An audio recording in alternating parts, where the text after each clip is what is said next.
Hey toy collectors, welcome to another super exciting, outrageous toy review. Today we are taking a look at the Tiger Sting. Happy birthday, Kevin.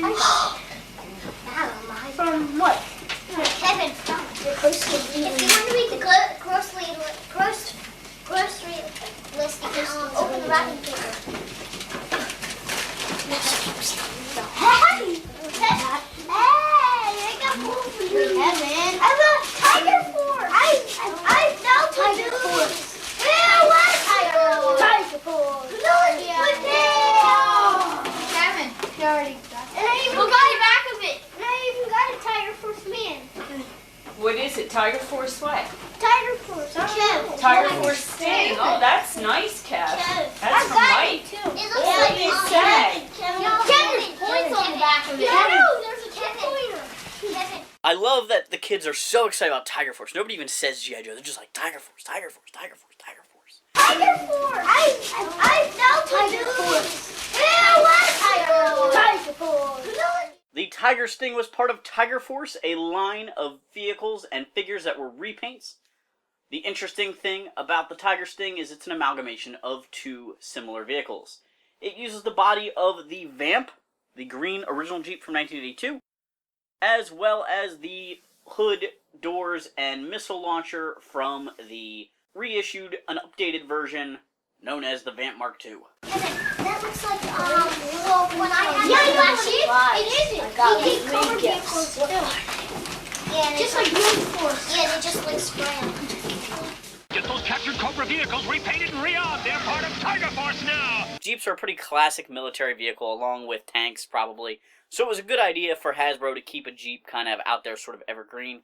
And by refreshing the colors all the time and changing the weaponry around a little bit, they kept that, you know, where kids would keep wanting to buy them or just to kind of grab different people's interests. You know, there's a Joe one, there's a Cobra one, there's a Tiger Force one.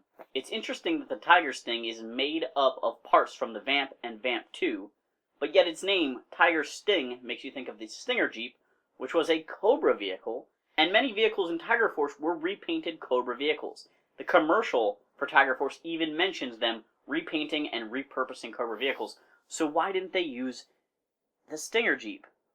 I got the Tiger Sting for my birthday in 1989. I really enjoyed this vehicle. I played with it quite a bit. I had already been a fan of the original Vamp for many, many years. I previously showed you the Vamp. This is my childhood Vamp. It's got some custom paint with its silver hubcaps and winch and things like that. I did a temporary trade with my cousin as a kid, and he did some modifications. This also had a lot of stickers on it at different points in time that wore off and were kind of disgusting. And this Vamp actually came from my neighbor who lived up the street from me. So it's had a few owners and it's received a lot of play, but I enjoyed it a lot. And so when I got the Sting, which is a very similar vehicle, but it just kind of looked fresh and new and had bright colors and stuff, I really liked it. So like all the Tiger Force vehicles, the Tiger Sting features a white to tan to yellow gradient with black stripes painted on it. It has decals that gives it a tiger face, as well as some pretty standard GI Joe United States American flag type stickers, and that awesome Tiger Force logo. I oftentimes had General Hawk driving around on the Tiger Sting, not necessarily engaged in combat, but, you know, bossing people around from this, like, tricked out Jeep. I did not have the Vamp or the Stinger as a kid, so this was the first vehicle I saw that featured the doors, which I thought were really neat. But I did get frustrated as a kid that the roof made it very hard to get figures in and out. So I oftentimes had to, you know, take that off to get old Bazooka in here. And then put all this stuff back on so he could go into action. The back of the Jeep features a rotating missile launcher that can tilt at the top here. It doesn't have a lot of articulation, but it can tilt some, and each one of these missiles can be pulled out of the box. They are very similar to other missiles you see in the toy line. Kind of reminding me of the Snowcat. They're not exactly the same, but these are the missiles from the Mark II. These missiles are kind of the hardest ones to get out. The Snowcat had just like that slot for them. Most missiles in the GI Joe line use the dumbbells. This actually has these little boxes that are very tight. Just kind of interesting note there. This Jeep also has the little black gas cans. Another revelation that kind of blew my mind because my original Vamp was secondhand, so it was missing the gas cans when I got it. So I thought that was a really cool accessory as well. I used to love having them run out of gas and have somebody go fetch gas. Has the tow hook, even though there were no towable accessories for Tiger Force, at least you could still have it tow the MMS or one of the other towable accessories that already existed. It just wouldn't match in the paint scheme. The very front of the vehicle features a push bar with lights on it, as well as a winch. Those details are kind of hard to see because they're just all molded in black plastic. They just sort of blend in. I also really like that the Vamp has this little machine gun that I assume the driver can operate, because it's probably really hard to steer and, control a missile launcher on the back, but he could probably, just press a button with his other foot or, on the dash or something to make that machine gun go off to defend himself. The Vamp has 2 axles. They're metal axles that go through plastic vehicles. I always felt like they made some of the worst sounds.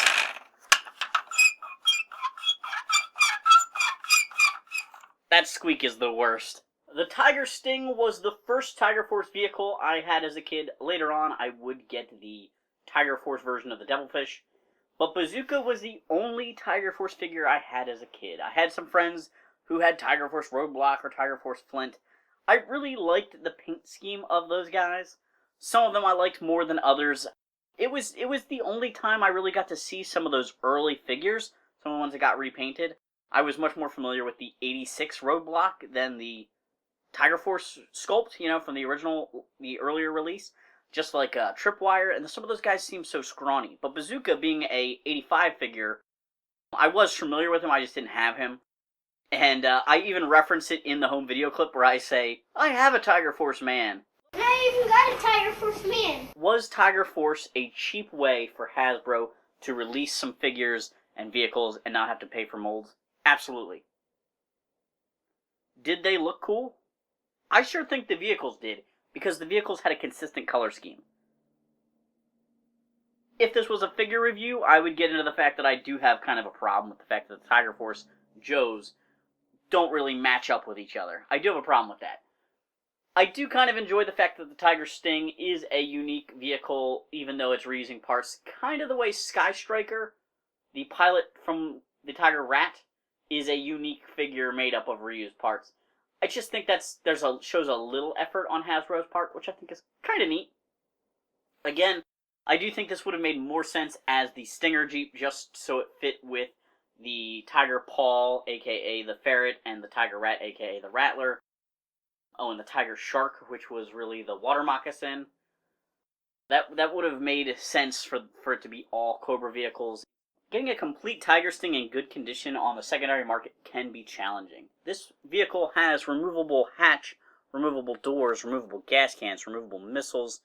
The missile launcher is easily broken. If I take this off, you'll notice that mine is missing the peg there. There's actually a keyhole here, and I took mine on and off a few too many times as a kid. I broke that off by not lining it up the right way before I tugged. And so this now just fits by pressure fitting it into that little ring. I'm glad that it still sits there and still rotates. I played with it that way for many, many years.